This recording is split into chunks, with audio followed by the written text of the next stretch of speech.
السلام عليكم ورحمة الله. الحمد لله نحمده ونستعينه ونستغفره ونعوذ بالله من شرور أنفسنا ومن سيئات أعمالنا. من يهده الله فلا مضل له ومن يضلله فلا هادي له. ونشهد أن لا إله إلا الله وحده لا شريك له. ونشهد أن محمدًا عبده ورسوله أرسله بالحق بشيرا ونذيرا. من يطع الله ورسوله فقد رشد ومن يعصهما فإنه غوى. أما بعد فأعوذ بالله من الشيطان الرجيم. بسم الله الرحمن الرحيم. والعاديات ضبحا فالموريات قدحا فالمغيرات صبحا فأثرن به نقعا فوسطن به جمعا. إن الإنسان لربه لكنود وإنه على ذلك لشهيد وإنه لحب الخير لشديد. أفلا يعلم إذا بعثر ما في القبور وحصل ما في الصدور. إن ربهم بهم يومئذ لخبير. صدق الله العظيم. اللهم صل على محمد وعلى آل محمد كما صليت على إبراهيم وعلى آل إبراهيم إنك حميد مجيد. اللهم بارك على محمد وعلى آل محمد كما باركت على إبراهيم وعلى آل إبراهيم إنك حميد مجيد. الحمد لله ثم الحمد لله. আল্লাহ সুবহানাহু ওয়া তাআলা আমাদেরকে কোরআনের মজলিসে বসার তৌফিক দিয়েছেন, এজন্য শুকরিয়া আদায় করে আলহামদুলিল্লাহ। আল্লাহ সুবহানাহু ওয়া তাআলা মানুষকে দুনিয়ায় পাঠিয়েছেন, দুনিয়ায় পাঠিয়েই তাকে এমনিতে ছেড়ে দেন নাই। অন্যান্য যে পশু পাখি সহ অন্যান্য যে মাখলুকাত আছে, আল্লাহ সুবহানাহু ওয়া তাআলা তাদেরকে দিয়েছেন মানুষের কল্যাণের জন্য। তো অন্যান্য প্রাণী পশু পাখি থেকে শুরু করে যা কিছু আছে, আল্লাহ তাআলা তাদেরকে বেহিসাব ছেড়ে দিয়েছেন। তাদের কোনো হিসাব নিকাশ হবে না, তাদের কোনো জবাবদিহি করতে হবে না। আল্লাহ তাআলার সামনে দাঁড়ানোর যে ভয় ভীতি, হিসাব দেওয়ার যে চিন্তা, আল্লাহ তাআলা তাদেরকে এগুলো থেকে মুক্ত করে দিয়েছেন। কিন্তু আল্লাহ সুবহানাহু ওয়া তাআলা মানুষকে, জিন্স বা ইনসানকে এমনি এমনি পাঠান নাই। আল্লাহ তাআলা তাকে, মানুষ যেন আল্লাহ তাআলাকে চিনতে পারে, এজন্য যতগুলো পথ থাকতে পারে আল্লাহ তাআলা সমস্ত পন্থা অবলম্বন করে মানুষকে আখিরাতমুখী করেছেন। তিনি যে রব হিসেবে তাকে চিনানোর পন্থা বাতলিয়ে দিয়েছেন। বারবার নবী পাঠিয়েছেন।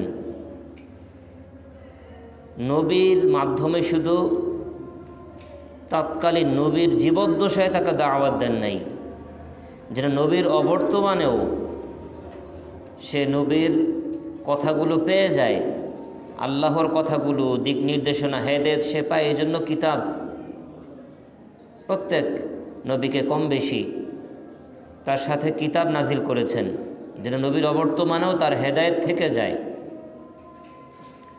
যতভাবে পারা যায় আল্লাহ সুবহানাহু ওয়া তাআলা মানব জাতিকে, মানুষকে হেদায়েতের পথে রাখার জন্য, আখিরাত মুখী রাখার জন্য, দুনিয়ার সাময়িক জিন্দেগি থেকে সে যেন দুনিয়ার সম্পদের পিছনে, ক্ষমতার মোহে সে পড়ে না যায়, বারবার তাকে সতর্ক করেছেন। গোটা কোরআনুল কারীমের মধ্যে আল্লাহ সুবহানাহু ওয়া তাআলা মানবকে এভাবে বারবার সতর্ক করেছেন।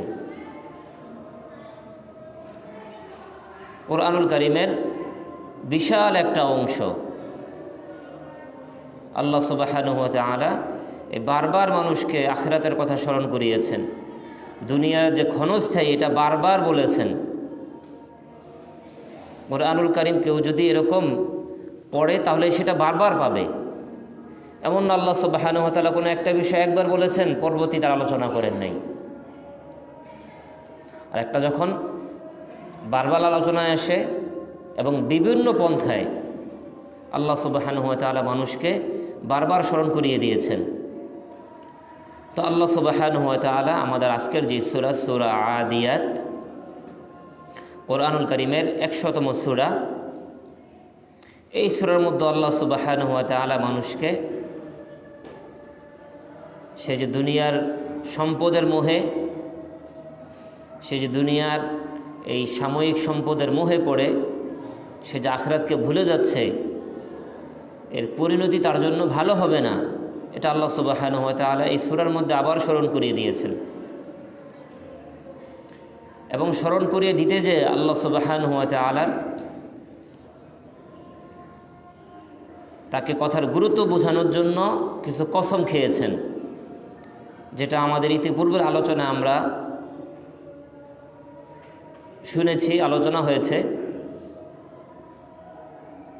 এটা কোরআনুল কারীমের বা আরবদের একটা বিশেষ বৈশিষ্ট্য বলা যায় কথা বলার ভঙ্গিতে, যে তারা খুব বেশি কসম খায়। কথায় কথা, আমরা কিন্তু কথায় কথায় কসম খেয়ে কথা বলি না। সাধারণত আমরা যে কোনো কথা, ভাই আমি এটা করব, এটা করব, কিন্তু তারা, আপনি খাবার খেয়েছেন? হ্যাঁ আমি খাবো। হ্যাঁ আমি খাওয়ার মধ্যে ওয়াল্লাহ, তারা কসম খেয়ে, এটা তাদের কথার বাচনভঙ্গিই এমন, আরবি ভাষা রীতিটাই এমন। এই জন্য আল্লাহ সুবহানাহু ওয়া তাআলা কোরআনুল কারীমের বিভিন্ন আয়াতের মধ্যে এ কসম অঙ্গীকার করে করে গুরুত্ব দেওয়ার জন্য, বোঝানোর জন্য কসম খেয়েছেন। সূরা আদিয়াত এটা সূরা মাক্কি অথবা মাদানী। মাক্কি এবং মাদানীর আলোচনা আমরা করেছি। তো এটা মাক্কি, এক বর্ণনায় পাওয়া যায় এটা মক্কায় অবতীর্ণ, অর্থাৎ হিজরতের আগে অবতীর্ণ। অন্য বর্ণনায় পাওয়া যায় এটা মাদানী, অর্থাৎ মদিনায় হিজরত করার পরে সূরা নাজিল হয়েছে। হযরত ইবনে আব্বাস রাদিয়াল্লাহু আনহু বলেন এটা মাদানী, এবং তার মাদানী বলার যেই সূত্র, যে একবার আল্লাহ রসুল সাল্লাল্লাহু আলাইহি ওয়াসাল্লাম একটি ছোট সৈন্যবাহিনীকে কোনো একটা যুদ্ধে পাঠিয়েছেন। তো দীর্ঘ 1 মাস হয়ে যায়, সেই সৈন্যবাহিনীর কোনো খবর আল্লাহ রসুল পাচ্ছিলেন না। তাদেরকে পাঠিয়েছেন একটা অঞ্চলে, আরবের বিশাল মরু অঞ্চল, কোনো একটা গোত্রের কাছে বা কোনো একটা এলাকায় পাঠিয়েছেন। সেখানে কাফেরদের উৎপাত শোনা যাচ্ছে, বা তারা বিদ্রোহ করেছে বা চুক্তি লঙ্ঘন করেছে ইত্যাদি কোনো কারণে পাঠিয়েছেন আল্লাহ রসুল সাল্লাল্লাহু আলাইহি ওয়াসাল্লাম। তো স্বাভাবিক কথা, ওই সময় উট অথবা ঘোড়ার যাতায়াত। তো উট অথবা ঘোড়া দিয়ে আমাদের ঢাকা থেকে কুমিল্লা যেতেই তো লাগবে 1 থেকে 2 দিন। এবং আমরা আমাদের মুরব্বীদের কাছ থেকে শুনেছি, এমনও মানুষের আজ থেকে বেশি না 30-40 বছর আগেও আমরা আমাদের ওস্তাদের মুখে শুনেছি, মানুষ কুমিল্লা থেকে ঢাকা হেঁটে আসতো, সকালে রওনা করতো। এটা শুনেছি আমাদের ওস্তাদের মুখে, কুমিল্লা থেকে সকালে রওনা করতো, দুপুরের মধ্যে ঢাকা থাকতো, প্রয়োজনীয় কাজ সেরে আবার বিকালে রওনা করে রাতের মধ্যে সে কুমিল্লা চলে যেত। যেহেতু কুমিল্লা থেকে ঢাকা সম্ভবত 60-70 কিলোমিটার হবে, তো মানুষ 1 কিলো হেঁটে যেতে 10 মিনিট লাগে। তো সেই হিসেবেও 4-5 ঘন্টায় বা এরকম 5-6 ঘন্টা 7-8 ঘন্টার মধ্যে চলে আসার কথা। তো ফজরের পর রওনা করলে তো সেই হিসেবে চলে আসার কথা জোহরের আগেই। তো ওই সময়কালীন আল্লাহ রসুল মরুভূমির মধ্যে পাঠাতেন উট অথবা ঘোড়ার সফর। খবর তো তাৎক্ষণিক আসাও সম্ভব না। তো দীর্ঘ 1 মাস হয়ে গেছে আল্লাহ রসুল সেই বাহিনীর কোনো খোঁজ খবর পাচ্ছিলেন না। আল্লাহ সুবহানাহু ওয়া তাআলা 1 মাস পরে এই আয়াত নাজিল করেছেন। এখানে সূরার প্রথম অংশে কিছু বর্ণনা আছে, ঘোড়ার বর্ণনা। তো এই আয়াত যেহেতু, তো এইটা ঘোড়ার বর্ণনা, যুদ্ধের বর্ণনা আছে, এই জন্য এটা মাদানী সূরা। তার কারণ হচ্ছে যে আল্লাহ রসুল সাল্লাল্লাহু আলাইহি ওয়াসাল্লামের উপরে যুদ্ধ বা জিহাদ ফরজ হয়েছে মদিনায় হিজরত করার পরে। মদিনায় হিজরতের আগে মক্কা থাকাকালীন ওই সময় যুদ্ধ করার অনুমতি ছিল না। সুতরাং যেহেতু এই সূরার প্রথম অংশে ঘোড়ার বর্ণনা পাওয়া যায় বা যুদ্ধের বর্ণনা এই সংক্রান্ত এই হাদিসগুলো, সুতরাং এইটা মাদানী হওয়ার সম্ভাবনা আছে। এবং ইবনে আব্বাস রাদিয়াল্লাহু আনহুর মতামত এটা, এবং অন্যান্য অধিকাংশ মুফাসসিরিন ইকরাম এই মতটাকে গ্রহণ করেছেন। আদিয়াত, আল্লাহ সুবহানাহু ওয়া তাআলা এই সূরার মধ্যে 11টা আয়াত রয়েছে। তো আল্লাহ সুবহানাহু ওয়া তাআলা এখানে প্রথম দিকে 3 রকম ঘোড়ার কসম খেয়ে, 3 প্রকারের ঘোড়ার কসম খেয়ে আল্লাহ সুবহানাহু ওয়া তাআলা পরবর্তী কথা বলছেন। তো আমরা এটা আরবি রীতি, বাংলায়ও একটা হচ্ছে কসম। আমরা কসম খেয়ে একটা কথা বলি, যে জন্য বলি ওইটাকে জবাবে কসম বলা হয়, বা কসম যেই কারণে খাওয়া হয় ওইটার উত্তর। কসম খেয়ে একটা কথা বলা হয়, বা আমি অমুকের কসম খাচ্ছি, অমুকের কসম খাচ্ছি, আল্লাহর কসম খাচ্ছি, কেন আমি এটা করব। তো যার জন্য কসম খাওয়া হয় এটা তো কসম হয়। পরবর্তীতে যে জন্য খাওয়া হয় সেটাকে জবাবে কসম বলা হয়। আল্লাহ সুবহানাহু ওয়া তাআলা এখানে 3 প্রকারের ঘোড়ার কথা কসম খেয়েছেন।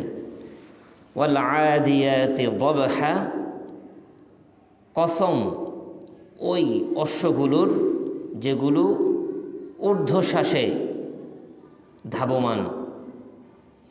আদিয়াত বলা হয় ওই ধরনের ঘোড়া যেটা তীব্র বেগে দৌড়াচ্ছে, এবং ঘোড়া যখন তীব্র বেগে দৌড়ায় তখন ঘোড়ার নাক দিয়ে ফোঁস একটা আওয়াজ হয়। ঘোড়া যখন তার প্রচণ্ড শক্তি দিয়ে তার যে ঘোড়ার যে দৌড় যেটা বলে, ওই সময় তার নাক দিয়ে ফোঁস একটা আওয়াজ হয়। এই ধরনের ঘোড়া, অর্থাৎ যুদ্ধের ময়দানে যে ঘোড়াটা দৌড়ায়, ঘোড়া তো এমনিতে ওই সময় তার সাধারণভাবে সফরে অথবা যুদ্ধের ময়দানে যেভাবেই হোক, ঘোড়া যখন তার পরিপূর্ণ শক্তি দিয়ে দৌড়ায়, আদিয়াত মানে এই ধাবমান, ঊর্ধ্বশ্বাসে ধাবমান যে ঘোড়া তাকে আদিয়াত বলা হয়। দবহা, এবং ওই দৌড়কালীন তার নাক দিয়ে যে শ্বাসটা বের হয়, ফোসফোসানি বের হয়, এই ধরনের ঘোড়ার কসমকে আল্লাহ তাআলা বলছেন। তো কসম ওই ঘোড়ার যেগুলো ঊর্ধ্বশ্বাসে ধাবমান। 1, ফালমুরিয়াতি কদহা, এবং কসম ওই ঘোড়ার যেগুলো তার ধাবমানের কারণে পাথুরে জমিনে দৌড়ানোর কারণে অগ্নিস্ফুলিঙ্গ ছড়াচ্ছে। অর্থাৎ আমরা জানি ঘোড়ার পায়ের মধ্যে একটা বিশেষ লোহা জুতা পরানো হয়, এবং এই লোহার জুতা যখন সে পরা, এটা প্রাচীনকাল থেকে এই চর্চা। তো সে যখন এই লোহার জুতা পরা অবস্থায় ঘোড়াগুলো যখন পাথুরে জমিনে রাতের অন্ধকারে দৌড়ায়, তার এতটা গতিশীলতা থাকে যে তার পায়ের জুতা যখন পাথরে ঘষা খায় সেখান থেকে অগ্নিস্ফুলিঙ্গ বের হয়। এবং এটা দিনে বেলা বোঝা না গেলেও রাতে যখন সে এই ঘোড়াটা রাতের অন্ধকারে সে এরকম যুদ্ধের ময়দানে অথবা সে কোথাও অভিযানে যায়, দৌড়ায়, তখন সে অগ্নিস্ফুলিঙ্গ বের হয়। তো আল্লাহ সুবহানাহু ওয়া তাআলা দ্বিতীয়ত ওই ঘোড়ার কসম খাচ্ছেন যা পাথরে জমিনে তার পদাঘাতের কারণে অগ্নিস্ফুলিঙ্গ বিচ্ছুরিত হচ্ছে, সেই ঘোড়ার কসম খাচ্ছেন। ফাল মুগীরাতি সুবহা, এবং কসম ওই ঘোড়ার যেগুলো সুবহা সকালে অতর্কিত হামলা করে, ওই ঘোড়ার কসম আল্লাহ সুবহানাহু ওয়া তাআলা খাচ্ছেন। তো এখানে মোটামুটি 3 প্রকারের ঘটনার দ্বারা মূলত যুদ্ধের যে ভয়াবহতা, যুদ্ধের যে একটা চিত্র দাঁড়ায়। প্রচণ্ড বেগে যখন যুদ্ধের ময়দানে ঘোড়াগুলো দৌড়াইতে থাকে, তাদের নাক দিয়ে ফুসফুস আওয়াজ বের হচ্ছে, এবং সে পাথর জমিনে অথবা তপ্ত বালুর উপরে সে যখন দৌড়াচ্ছে, তার পদাঘাতে অগ্নিস্ফুলিঙ্গ বিচ্ছুরিত হচ্ছে, এবং সে সকালে যে তার যে টার্গেট, যে অঞ্চল, শত্রুর উপরে সকালে সে অতর্কিত হামলা করছে। এবং এই 3 পরিস্থিতির পরে কি হচ্ছে? ফাআসারনা বিহি নাকআ, তার দৌড়ে তীব্রতার কারণে আসারনা বিহি, সেখানে ধুলি দূষরিত, ধুলি উড়িয়ে দিচ্ছে। আসারনা, সেখানে উড়াচ্ছে, নাকআন ধুলি, আওয়াজ, মানুষের চিৎকার। তো ঘোড়ার যে পারস্পরিক সংঘর্ষ দৌড়ানির মধ্যে, সেখানে স্বাভাবিকভাবেই ধুলা উঠতে থাকে। ফাওয়াসাতনা বিহি জামা, এবং এই প্রচণ্ড দ্রুত বেগে ধাবমান ঘোড়াগুলো শত্রু বাহিনীর পেটের মধ্যে ঢুকে যাচ্ছে। তা আল্লাহ সুবহানাহু ওয়া তাআলা এই আয়াতগুলো অবতীর্ণ করার মাধ্যমে আল্লাহ রাসূল সাল্লাল্লাহু আলাইহি ওয়াসাল্লামকে তিনি যে বাহিনী পাঠিয়েছেন তাদের একটা সংবাদ দিয়ে দিলেন। এখানে মাকসাদ, আপনি যাদেরকে পাঠিয়েছেন তারা যুদ্ধের ময়দানে আছে এবং তারা বিজয়ী অবস্থায় আছে, ভালো অবস্থানে আছে। তা আল্লাহ সুবহানাহু ওয়া তাআলা 3 রকম ঘোড়ার কথা বললেন, এবং তাদের যে পরিস্থিতি, এটা এই প্রথম 5 আয়াতের মধ্যে ঘোড়ার কসম খাওয়ার পরে, কসম তিনি কেন খেলেন, কসম খাওয়ার পরে আল্লাহ সুবহানাহু ওয়া তাআলা পরবর্তী জবাবে কসমের উত্তর বলছেন। কসম খেয়ে যে কথাগুলো বলতেছেন, ফাওয়াসাতনা বিহি জামা ইন্নাল ইনসানা লিরাব্বিহি লাকানুদ, ইন্নাল ইনসানা, নিশ্চয়ই মানুষ, লিরাব্বিহি, তার রবের ব্যাপারে, রবের ক্ষেত্রে, লাকানুদ, লাকাফুর, অকৃতজ্ঞ। নিশ্চয় মানুষ তার রবের ব্যাপারে, রবের ক্ষেত্রে, রবের নেয়ামতের মোকাবেলায় অকৃতজ্ঞ, অস্বীকারী, কৃপণ। সে আল্লাহ সুবহানাহু ওয়া তাআলার নেয়ামতকে স্বীকার করতে চায় না। তাহলে প্রথম 5 আয়াতের সাথে এই আয়াতের সম্পর্ক কি? আল্লাহ সুবহানাহু ওয়া তাআলা 3 রকম ঘোড়ার কসম খেয়ে বলতেছেন যে নিশ্চয়ই মানুষ তার রবের নেয়ামতের ক্ষেত্রে অকৃতজ্ঞ। কেন? দেখুন, এখানে ঘোড়ার যে পরিস্থিতি এখানে প্রথম 5 আয়াতের মধ্যে বলা হয়েছে, ঘোড়াও তো একটা প্রাণী। এই ঘোড়াকে যুদ্ধের জন্য তৈরি করতে প্রচুর পরিমাণে পরিশ্রম করতে হয়, এবং এটা ব্যাপক একটা প্রক্রিয়া আছে। আমাদের এই সময়ে তো ঘোড়ার মাধ্যমে যুদ্ধের সুযোগ নাই, কিন্তু বিভিন্ন দেশে এখনও ঘোড়দৌড় হয়। আমাদের দেশেও শোনা যায় কোনো কোনো অঞ্চলে এখনও ঘোড়দৌড় হয়, ঘোড়ার দৌড়ের প্রতিযোগিতা হয়। তো এই ঘোড়াকে এই দৌড়ের জন্য প্রসেসটা, যে প্রক্রিয়া, উপযোগী করার জন্য অনেক ধরনের পরিশ্রমের পরে, প্রক্রিয়ার পরে ঘোড়াটা সেই দৌড়ের উপযোগী হয়। তা আমরা আমাদের ওস্তাদের কাছে একটু শুনেছিলাম যে ঘোড়াকে প্রচুর পরিমাণে খাওয়ানোর পরে তাকে খুব হেলদি করা হয়, স্বাস্থ্যবান করা হয়। তারপরে এই ঘোড়ার সারা শরীরের মধ্যে মোটা কাপড় জড়িয়ে দেওয়া হয়, যেন সে ঘামায় যায়। মোটা শক্ত কাপড় গোটা শরীরে জড়ায় দেওয়া হয়। তো একটা হেলদি ঘোড়া, সে যখন একটু হষ্টপুষ্ট, বেশি পরিমাণে খাওয়ানো হয়, এরপরে তাকে এই প্রসেসের পরে তার উপরে মোটা কাপড় জড়ায় দেওয়া হয়, এবং তাকে ওই সময়ে খুব কম খাবার দেওয়া হয়, সেটাও দীর্ঘ একটা সময়, এবং সে যেন প্রচুর পরিমাণে ঘামায়। ঘামানোর মাধ্যমে তার শরীরের যে চর্বিগুলো আছে, এক্সট্রা যেই চর্বিটা তার শরীরে জমে গেছিল, এই প্রচণ্ড ঘামানোর দিনের পর দিন ঘামানোর পরে তাকে খাবার দেওয়া হয় ওই সময় কম, আর তাকে ওইভাবে রাখা হয় বিশেষ কাপড়ের মাধ্যমে। সে প্রচুর ঘামায়, ঘামানোর মাধ্যমে তার শরীর অতিরিক্ত চর্বিটা শরীর থেকে বের হয়ে যায়, এবং তার শরীরটা তখন একটা দেখবেন আপনারা মাঝে মধ্যে দেখা যায় যে তার যে সময় ওই ঘোড়াগুলো কিন্তু তার যে আমাদের যারা বডি বিল্ডারদের যে শরীরে যে শেপ, ওই ধরনের ঘোড়াগুলো কিন্তু একটা বিশেষ একটা শেপে চলে আসে, এবং সে তখন প্রচুর পরিমাণে অল্প খাদ্য অভ্যস্ত হয়ে যায়, এবং তার শরীরে অতিরিক্ত মেদ থাকে না, সে প্রচুর দৌড়াইতে পারে। তো এই যে বিশেষ প্রসেসের পরে এই ঘোড়াগুলো যুদ্ধের জন্য উপযোগী হয়, এবং এখানে সে প্রচুর বেগে তার মনিবকে তাকে যে প্রতিপালন করেছে মনিবকে নিয়ে সে প্রচণ্ড বেগে দৌড়াচ্ছে, এবং সে যুদ্ধের ময়দানে অতর্কিত হামলা করছে, শত্রু বাহিনীর পেটের মধ্যে ঢুকে যাচ্ছে, এবং তার যে গতির কারণে যে ধূলিধূসরিত অবস্থা, গোটা যুদ্ধের এই প্রক্রিয়ার মধ্যে এই ঘোড়া কি তার মনিবের সাথে তাকে যে প্রতিপালন করলো, খাওয়াইল, সে তার সাথে নাশকরি করে, গাদ্দারি করে?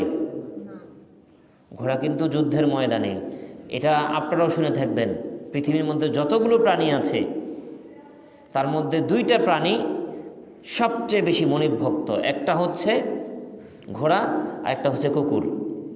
এবং ওয়াল আদিয়াতি দবহা, হযরত ইবনে আব্বাস রাদিয়াল্লাহু আনহু বলেন যে এটা দ্বারা উদ্দেশ্য ওয়াল আদিয়াত দ্বারা দবহুন, ওই প্রাণী যা প্রচণ্ড বেগে দৌড়ানোর কারণে তার যে ফুসফুসানি আওয়াজ হয়, এই ফুসফুস আওয়াজটা হয় এই দুইটা প্রাণীর। একটা হচ্ছে কুকুর এমন হয়, কুকুর যখন প্রচুর বেগে যখন জোরে দৌড়ানোর পরে দেখবেন যখন ওরা একটু থামে, তখন কিন্তু কি হয়, জিহ্বাটা বের করে দিয়ে যে ফুসফুস আওয়াজটা হয়। এই দবহন মানে সেই ফুসফুস আওয়াজ, এটা হয় হচ্ছে ঘোড়া এবং কুকুরের, অন্য কোনো প্রাণীর মধ্যে এই আওয়াজটা হয় না। এই ফুসফুস যে আওয়াজটা প্রচণ্ড বেগে দৌড়ানোর সময় এবং তার পরবর্তীতে।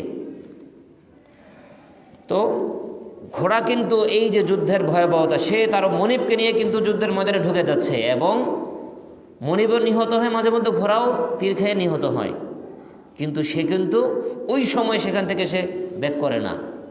তার মনিব তাকে নিয়ে যেই পরিস্থিতির মধ্যে সে যাচ্ছে, সে সেই পরিস্থিতি ঢুকে যাচ্ছে। তা আল্লাহ সুবহানাহু ওয়া তাআলা এখানে ঘোড়ার যে বর্ণনা দিয়ে এটা বুঝাইতে যাচ্ছেন মানব জাতিকে যে একটা চতুষ্পদ প্রাণী, সে তার মনিবের সাথে গাদ্দারি করে না, মনিব তাকে প্রতিপালন করে, তাকে প্রশিক্ষণ দেয়, তাকে লালন পালন করে, সে তার মনিবকে কাঁধে নিয়ে প্রচণ্ড বিপদের মধ্যে ঝাঁপায় পড়ে। কিন্তু মানুষ সে তার প্রতিনিয়ত আল্লাহ সুবহানাহু ওয়া তাআলার নিয়ামতকে ভোগ করার পরেও সে আল্লাহ সুবহানাহু ওয়া তাআলার নিয়ামতকে অস্বীকার করতেছে। এখানে হাসান রাদিয়াল্লাহু আনহু বলেন যে এখানে কানুদ দ্বারা এখানে উদ্দেশ্য হচ্ছে ওই ব্যক্তি যে বিপদ আপদে যখন বিপদে গণনা করে, এই একটা বিপদে পড়ছি, ওইটা পড়লাম, এইটা পড়লাম। এটা অনেক মানুষ আছে আমাদের মধ্যে যে ভাই গতকালকে তো একটা বিপদে পড়ছিলাম, আজকে এই বিপদের মধ্যে, আল্লাহ মাছরা আর কাউকে পায় না। তো সে যখন বিপদগুলো মধ্য দিয়ে যে বিপদ গণনা করে, আমি একটার পর একটা বিপদের মধ্যে আছি, অনেকে আমাদের কাছেও বলে, তো বিপদগুলো সে গণনা করে, 2টা 3টা 5টা বিপদ এই সপ্তাহে সে অনেকগুলো, কিন্তু সে যখন ওয়ায়ানসা নিআমা রাব্বিহি, কিন্তু সে যে আল্লাহর অজস্র নিয়ামতগুলো ভোগ করে, ওই সময় সে আর তার রবের কথা বলে না যে আল্লাহ তো আমাকে অনেক নিয়ামত দিয়েছে। আল্লাহ আমাদেরকে এই ধরনের এই কানুদ, আল্লাহর এরকম নিয়ামতের অস্বীকারী, কিন্তু বিপদগুলো আল্লাহ তাআলা তাকে দিলে সেটা খুব হিসাব রাখে, মনে রাখে। কিন্তু আল্লাহ তাআলা তাকে যে বিপদের পরে আবার যখন অজস্র নিয়ামতের মধ্যে, তখন আল্লাহর নিয়ামতের কথা সে আর স্বীকার করে না। এই ধরনের নাশুকরি থেকে আমাদেরকে আল্লাহ তাআলা হেফাজত করে। তো ইন্নাল ইনসানা লিরাব্বিহি লাকানুদ, যে মানুষ তার রবের নিয়ামতের ব্যাপারে অস্বীকারী, বখিল, কৃপণ। ওয়া ইন্নাহু আলা যালিকা লাশাদীদ, আর সে তার এই বিষয়ে লাশাহিদ। ওয়া ইন্নাহু আলা যালিকা লাশাহিদ, আর ওয়া ইন্নাহু মানুষ, সে যে তার নিয়ামতের অস্বীক্রিয়া করছে, আল্লাহর নিয়ামতকে অস্বীকারী। ওয়া ইন্নাহু আলা যালিকা, আর সে এই বিষয়ে লাশাহিদ, লা ইয়ালামু, সে জানে, প্রত্যেকেই জানে সে নিয়ামতগুলো, সে আল্লাহ তাআলা কতটুকু নিয়ামত স্বীকার করতেছে, কতটুকু অস্বীকার করতেছে। এখানে ইন্নাহু দ্বারা যদি মানুষ উদ্দেশ্য হয়, তাহলে সে জানে সে কতটুকু অস্বীকার করতেছে, প্রত্যেকেই জানে, প্রত্যেকের অন্তরের খবর প্রত্যেকে জানে। অথবা ওয়া ইন্নাহু দ্বারা উদ্দেশ্য যদি আল্লাহ সুবহানাহু ওয়া তাআলা হয়, তাহলে ওয়া ইন্নাহু, নিশ্চয় আল্লাহ তাআলা, আলা যালিকা লাশাহিদ, আল্লাহ তাআলা জানেন বান্দার এই সমস্ত অবস্থাগুলো, কে আল্লাহর নিয়ামতকে স্বীকার করে, কে অস্বীকার করে। ওয়া ইন্নাহু লিহুব্বিল খায়রি লাশাদীদ, ওয়া ইন্নাহু, আর মানুষ, লিহুব্বিল খায়রি, খয়ের উদ্দেশ্য হচ্ছে সম্পদ, লিহুব্বিল খায়রি, সে সম্পদের মোহে, লাশাদীদ, এখানে শাদীদ দ্বারা উদ্দেশ্য সে কৃপণ। মানুষ তার সম্পদের মোহের কারণে, সম্পদের ভালোবাসায় সে কৃপণতা করছে, সে সম্পদের ভালোবাসায় আল্লাহ সুবহানাহু ওয়া তাআলার অস্বীকার করছে নিয়ামতের, আর কৃপণতার কারণে সে আল্লাহর শুকরিয়া আদায় করতে পারছে না, আল্লাহর রাস্তায় দান করতেও সে অনাগ্রহী। আফালা ইয়ালামু, এইটা বলার পরে মানুষের এই বদগুণ, মানুষ আল্লাহর নিয়ামতকে অস্বীকারী, সে সম্পদের মোহে পড়ে সে কৃপণতা করছে, আল্লাহর রাস্তায় খরচ করতে অনাগ্রহী। মানুষের এই গুণগুলো, বদগুলো বলার পর আল্লাহ সুবহানাহু ওয়া তাআলা তাকে স্মরণ করায় দিচ্ছেন। আফালা ইয়ালামু, সে কি জানে না, ইযা বু'সিরা, যখন তাকে উত্তোলন করা হবে, মাহফিল কুবুর, কবরের মধ্যে যারা থাকবে, অর্থাৎ কিয়ামতের দিন প্রত্যেকটা প্রাণীকে যে উত্তোলন করা হবে হিসাবের জন্য, এটা কি সে জানে না? জানে। ওয়াহুসিলা মা ফিস সুদূর, ওয়াহুসিলা উযহিরা মা ফিস সুদূর, প্রত্যেকের অন্তরে কি আছে, কার অন্তরে ঈমান আছে, কার অন্তরে কুফর আছে, প্রত্যেকের এই অবস্থা আল্লাহ সুবহানাহু ওয়া তাআলা প্রকাশ করে দিবেন কিয়ামতের দিন। সেটা কি জানে না সে? ইন্না রাব্বাহুম বিহিম, নিশ্চয়ই তাদের রব, ইয়াউমা ইদিন, সেই দিন সম্পর্কে, লা খবীর, জানেন। নিশ্চয়ই তার রব, তাদের রব, মানুষের রব সেই দিন সম্পর্কে অবগত আছেন, সব সময়ের জন্য অবগত আছেন। তা আল্লাহ সুবহানাহু ওয়া তাআলা এই সূরার মাধ্যমে আমাদেরকে এইটাই দেখায় দিচ্ছেন যে মানুষ তার রবের ব্যাপারে, রবের নিয়ামতের ব্যাপারে অস্বীকৃতি করে, অস্বীকার করতেছে, কিন্তু প্রত্যেকটা মানুষ জানে সে কবরে সে যে গ্রথিত হবে, সেখান থেকে আবার তাকে কিয়ামতের দিন উঠতে হবে। সে কি নিয়ে কবরে গেল, তার অন্তরে কি আছে, কি আমল নিয়ে সে যাচ্ছে, প্রত্যেক সমস্ত কিছু তাকে প্রকাশ করে দেওয়া হবে। আর আল্লাহ সুবহানাহু ওয়া তাআলা সেই দিন সম্পর্কে জানেন। আল্লাহ সুবহানাহু ওয়া তাআলা এখানে লা খবীর অধ্যক্ষ জানেন। তা আল্লাহ সুবহানাহু সেই দিন সম্পর্কে শুধু জানেন, সব সময়ের জন্য জানেন। এজন্য মুফাসসির একরাম লা খবীর লা ইউজাজু, আল্লাহ সুবহানাহু ওয়া তাআলা সেই দিন সবাইকে তার প্রত্যেকের আমলের প্রতিদান দিয়ে দিবেন। লা খবীরুন আয় লা ইউজাজু, আল্লাহ তাআলা প্রত্যেককে তাদের আমল নামা, তার যা সুকরছে তার প্রতিদান দিয়ে দিবেন। তো মুহতারাম, আল্লাহ সুবহানাহু ওয়া তাআলা আমাদেরকে এই সমস্ত মাধ্যমে বারবার স্মরণ করায় দিচ্ছেন যে দুনিয়ার এই ক্ষণস্থায়ী জীবন, এই সম্পদের মোহ, এটা একেবারে সাময়িক, একেবারে সাময়িক, এটার কোনো স্থায়িত্ব নাই। আমার আপনার জিন্দেগি আখেরাতেই আমার সম্বল, আখেরাতমুখী জীবন গড়া,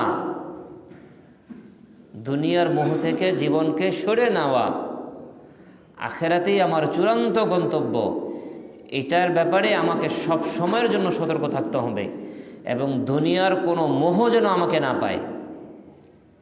আজকে এই সমস্ত আলোচনাগুলো একেবারে নাই হয়ে গেছে আমার আপনার জীবন থেকে, আমার আপনার সামাজিক পারিবারিক পরিমণ্ডল থেকে এই সমস্ত আলোচনাগুলো হারায় গেছে। কেউ আর নিজের ফ্যামিলির মধ্যে এই সমস্ত আলোচনাগুলো করে না। ফ্যামিলির মধ্যে আলোচনা হয়, হ্যাঁ, কীভাবে আরেকটু সম্পদ গড়া যায়। প্রত্যেকে পারস্পরিক কথাবার্তার মধ্যে অমুকে কেমন আছে, অমুকে কি সম্পদ গড়েছে, অমুকে কি করেছে, অমুকে কি করেছে। প্রতিনিয়ত আমাদের সামাজিক পরিমণ্ডলে আমরা যখন একত্রিত হই চায়ের দোকানে, এখানে আখিরাতের কথা থাকে না। পরিবারের মধ্যে আখিরাতের কথা নাই, উঠে গেছে। রাষ্ট্র তো রাষ্ট্র, রাষ্ট্র কে বলবে, কে কাকে স্মরণ করায় দিবে? রাষ্ট্রের প্রধান যে, তিনি যদি একটা কথা বলেন, খেয়াল করেন, আল্লাহ সুবহানাহু ওয়া তাআলার কাছে দোয়া করা উচিত যে রাষ্ট্রের প্রধান যিনি, একদম রাষ্ট্রের প্রধান, তিনি যদি অনেক কিছু বলেন, রাজনৈতিক বক্তব্যগুলো বিভিন্ন উন্নয়নমূলক অনেক কিছুই বলেন, তিনি যদি 16 কোটি 18 কোটি মানুষের যিনি প্রধান, যাকে অনুসরণ করছে, তিনি যদি বলেন আপনারা নামাজ পড়েন, তো কত মানুষের কাছে বার্তাটা পৌঁছাবে। তিনি যদি বলেন আপনারা যাকাত আদায় করেন, তো কত মানুষের কাছে দিন পৌঁছাবে। তিনি যদি বলেন আপনারা সত্য বলেন, তো কত মানুষের কাছে বার্তা পৌঁছাবে। তিনি যদি বলেন অন্যের উপর জুলুম করবেন না, তো কত মানুষের কাছে দাওয়াত পৌঁছাবে। এজন্য আল্লাহ রাসূল সাল্লাল্লাহু আলাইহি ওয়াসাল্লামের এক হাদিস আছে যে রাষ্ট্রের প্রধান যদি দিনদান হয়, তো সাধারণ মানুষের মধ্যে দিনের প্রভাব পড়ে। রাষ্ট্রের প্রধান যদি বদ্দিনী হন, হাদিসের মধ্যে আসে তিনি যদি মদ্যপায়ী হন, তো তার যে জনগণের মধ্যে মদপানের তিনি যেটা করবেন তার প্রভাব তার জনগণের মধ্যে পড়বে। রাষ্ট্রের প্রধান যদি অনৈতিক কর্মকাণ্ড করেন, জনগণের মধ্যে সেটার প্রভাব পড়বে, আসর পড়বে, প্রভাব পড়বে। এজন্য এই সমস্ত রাষ্ট্রীয় বিষয়গুলো আমরা মনে করি এটা রাজনৈতিক দলগুলোর কাজ। রাজনৈতিক দলগুলো অবশ্যই তাদের কাজ এটা, কিন্তু রাজনৈতিক দলগুলো যে নেতা নির্বাচন করবে, আমি আপনি আমার দেশের এলাকার যাকে আমি দেখতে চাই, তো তার জন্য আমার কোনো চয়েস নাই, ইসলামের কোনো চয়েস নাই। ইসলাম কিছু বলে নাই? অবশ্যই বলেছে। আমার এলাকার যিনি প্রধান হবেন, তো তার কি কি সিফাত হবে, এটা ইসলাম বলে নাই? ইসলামের নমুনা নাই? আল্লাহ রসুলকে মদিনার আরবের শাসক ছিলেন কি না? ইসলামের যে প্রধান 4 খলিফা, তারা কি ছিলেন? আমাদের মতো হুজুর হিসেবে জীবন কাটাই গেছেন? কিভাবে জীবন কাটিয়েছেন? বিশাল ইসলামী সাম্রাজ্যের প্রধান ছিলেন কিনা? হযরত ওমর রাদিয়াল্লাহু আনহু, হযরত আবু বকর সিদ্দিক রাদিয়াল্লাহু আনহু, ওসমান রাদিয়াল্লাহু আনহু। এখন ম্যাপ থাকলে আপনাদের দেখাইতে পারতাম যে কত বিশাল ভূখণ্ডের অধিপতি ছিলেন ওমর রাদিয়াল্লাহু আনহু। তাকে অর্ধজাহানের খলিফা বলা হয়। অর্ধজাহান বলতে ওই সময়কালীন মানব সভ্যতার যে পরিচয় পাওয়া যায়, পৃথিবীর মধ্যে আবিষ্কৃত যে ভূখণ্ডগুলোর মধ্যে যে পৃথিবীর যে কয়টা সভ্যতা ছিল, ওই সময়ে আজকাল এখন যে বিশাল আমেরিকা এবং ইউরোপ সহ, দুঃখিত, যে আমেরিকা অঞ্চল, কানাডা সহ যে পৃথিবীর যে বিশাল ভূখণ্ডটা, ওই সময়টা আবিষ্কারই হয় নাই। হয়তো মানব সভ্যতা ছিল, মানুষের ছিল, কিন্তু আজকে যে আমেরিকা আমরা বলি, এই যে বিশাল ভূখণ্ডটা পৃথিবীর পৃথিবীর 1/3 বলা যায়, ওটা আবিষ্কৃতই হয় নাই ওই সময়কালীন। এবং মানুষ জানতো না আটলান্টিকের ওই পারে কোনো মানুষ আছে কিনা। তৎকালীন ইউরোপ ছিল অন্ধকারে নিমজ্জিত, মধ্যপ্রাচ্যের যে আরব, জাজিরাতুল আরব, আর আমাদের ভারতবর্ষ, আফ্রিকার কিছু অঞ্চল যেটা ভূমধ্যসাগরের এই পারে, এটা নিয়ে মানব সভ্যতা ছিল। ওই যে ভূখণ্ডের মধ্যে অর্ধেক তখন মুসলমানদের অধিকারে, সাহাবা একরামের অধিকারে। তো সে অর্ধজাহানের খলিফা ছিলেন, তো তার আখলাক ছিল না? ছিল কি না? তার অধীনে লক্ষ লক্ষ মানুষ ছিল কি না? লক্ষ লক্ষ মানুষের, কোটি কোটি মানুষের তিনি তখন শাসক ছিলেন কি না? তার সিফাত ছিল কি না? তার ওই লক্ষ লক্ষ মানুষকে পরিচালনা করার জন্য নীতিমালা ছিল কি না? এটা কার ছিল? নিজের বানানো? কি থেকে নিয়েছেন? কোরআন এবং সুন্নাহ থেকে। তো মুহতারাম, এজন্য আমার আপনার প্রত্যেকের ইসলামের থাকতে হবে, ওই সিফাত তাদেরও থাকতে হবে। তাদের যখন থাকবে তো আমার আপনার ভিতরে সেটার প্রতিফলন ঘটবে সাধারণ মানুষের মধ্যে। এজন্য দোয়া করি আল্লাহ সুবহানাহু ওয়া তাআলা যেন আমাদেরকে ওরকম শাসক দান করে, আমরা আমাদের পরিবারকে সেভাবে গঠন করি, আমরা আমাদের সমাজকে সেভাবে তৈরি করি। সমাজ যদি আখিরাতমুখী সমাজ হয় তো মানুষের মধ্যে জুলুম হবে না। আজকে জুলুম খুব সহজে কেন হচ্ছে? কারণ ওই যে জবাবদিহিতা, যেটার মূল মাকসাদ, যেটা আফালা ইয়ালামু ইযা বু'সিরা মা ফিল কুবুর, সে কি জানে না তাকে কিয়ামতের দিন কবর থেকে উত্থিত করা হবে। ওয়া হুসিলা মা ফিস সুদূর, অন্তরের মধ্যে কার কি আছে সেটা প্রকাশ করে দেওয়া হবে। এই অন্তরে তো আখিরাতের ভয় নাই, ভয় উঠে গেছে আমাদের। এজন্য কেউ কারো টাকা মেরে দিতে ভাবে না, জুলুম করতে এক বিন্দুও চিন্তা করে না। আজকে সমাজের যত অধপতন দেখি আমরা, অন্যতম প্রধান কারণ হচ্ছে মৃত্যুর চিন্তা, আখিরাতের চিন্তা আমাদের একদম জনপরিসর থেকে হারায় গেছে। সমস্ত রোগের ওষুধ, রোগ এত ব্যাপক কেন, এত অবিচার কেন? চারপাশে একে অপরের অনায়াসে জুলুম করতেছি, ভাই ভাইয়ের উপরে, সন্তান বাবার উপরে, পরিবারের মধ্যে, সমাজের মধ্যে, রাষ্ট্রীয়ভাবে,